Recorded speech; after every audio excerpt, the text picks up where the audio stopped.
नारायण नारायण जय जय नारायण नारायण नारायण जय जय नारायण नारायण नारायण श्रीमन नारायण नारायण नारायण श्रीमन नारायण नारायण नारायण बद्री नारायण नारायण नारायण बद्री नारायण नारायण नारायण बद्री नारायण नारायण नारायण बद्री नारायण नारायण नारायण श्रीमन नारायण नारायण नारायण श्रीमन नारायण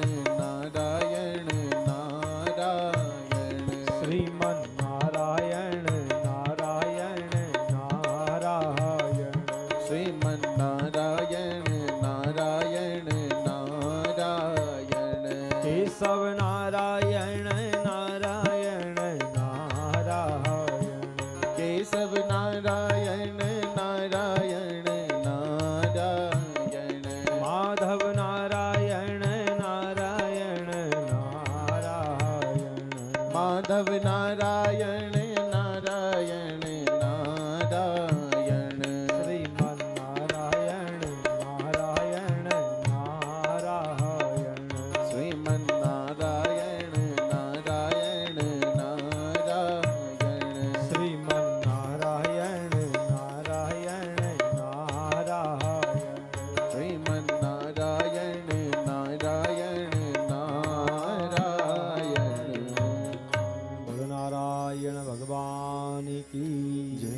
जैसे ही नारद जी ने भगवान का चिंतन किया, व्योम वाणी तदेवा भून्मारिष्ये खिद्यतामिति उद्यम सफलस्तेयं भविष्यति न संशय। उसी समय आकाशवाणी होती है और आकाशवाणी कहती है कि नारद जी, महात्मा जी, आप खेद न करें, आपका ये जो उद्योग है ये निसंदेह सफल होगा। इसके लिए तुम्हें सत्कर्म करना होगा। एतद् दत्तम तो सत्कर्मम।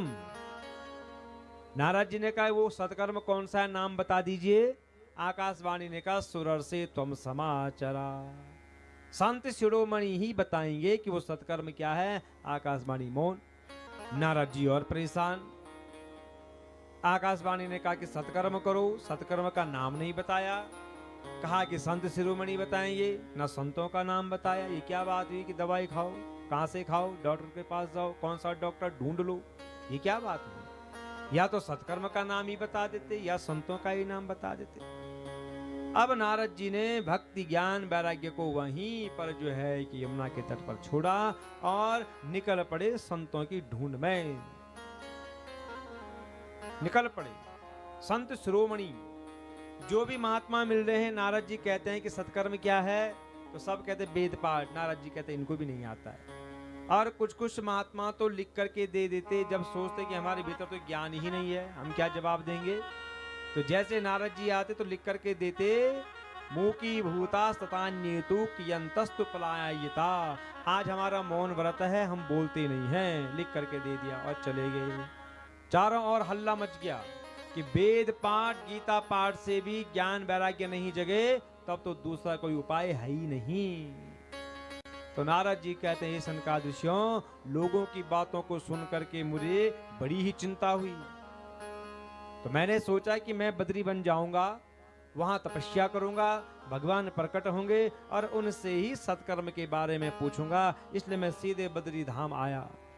जैसे ही तपस्या करने के लिए बैठा, धन्य है इस समय आप चारों का मुझे दर्शन हुआ है। तो सनकादि कहते, मां चिंताम कुरु देवर्षे हर्षे चित्ते समावह उपायः सुख साध्योत्र वर्तते पूर्व एव ही। देवर्षि चिंता न करें, चिंतन करो आप। अरे ज्ञान वैराग्य भक्ति के उद्धार के लिए जो सरल उपाय है वो पहले से ही विद्यमान है। आहो नारद धन्योसी विरक्त भक्तानां शिरोमणि सदा श्री कृष्ण दासानां अग्रणी योग भास्कर। नारद जी आप धन्य हैं, आप विरक्तों के जो है कि शिरोमणि हैं, भक्ति योग के आप भास्कर हैं, और भगवान श्री कृष्ण चंद्र जी के जितने भी भक्त हैं उन सब के आप मार्गदर्शक हैं।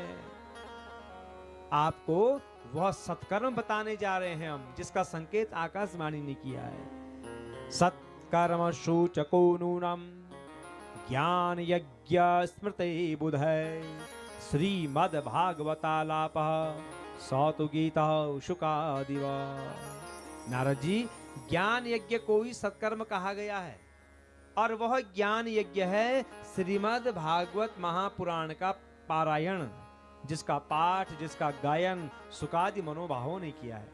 नारद जी ने कहा मैंने गीता का पाठ किया, वेद पाठ किया, वे तब नहीं जगे, तो भागवत जी की क्या विशेषता है? मैं कैसे मान लूं कि भागवत जी को सुन करके उनका जो है जो कष्ट है वो दूर हो जाएगा?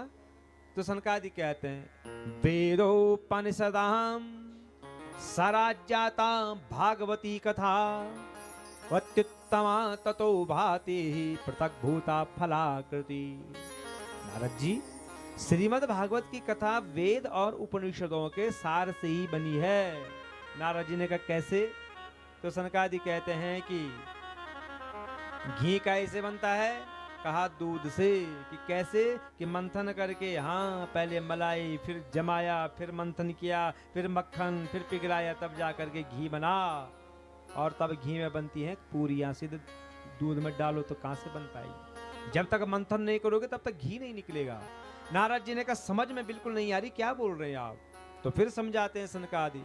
इक्षुणामपि मध्यांतम शर्करा व्याप्य तिष्ठति पृथक भूता च सामिष्टा तथा भागवती कथा। नारद जी, गन्ने में खांड व्याप्त है, और गन्ने के रस से ही खांड बनता है, जिससे फिर मिठाई बनती है। अगर हम चाय बनाएंगे, चाय में जो कि चीनी डालते हैं, गन्ना थोड़ी डालते हैं। गन्ने से जब जो है खांड बना, फिर उसकी चीनी। तो ऐसे ही भागवत जी की कथा है। भागवत जी की कथा भी ऐसी है, गन्ना है वेद और उसका रस है भागवत। यह भागवत महापुराण वेदों के समान है। भक्ति ज्ञान वैराग्य की स्थापना के लिए श्री वेद व्यास जी ने इस पुराण को प्रकाशित किया है। और नारद जी, आपको क्यों शंका हो रही है?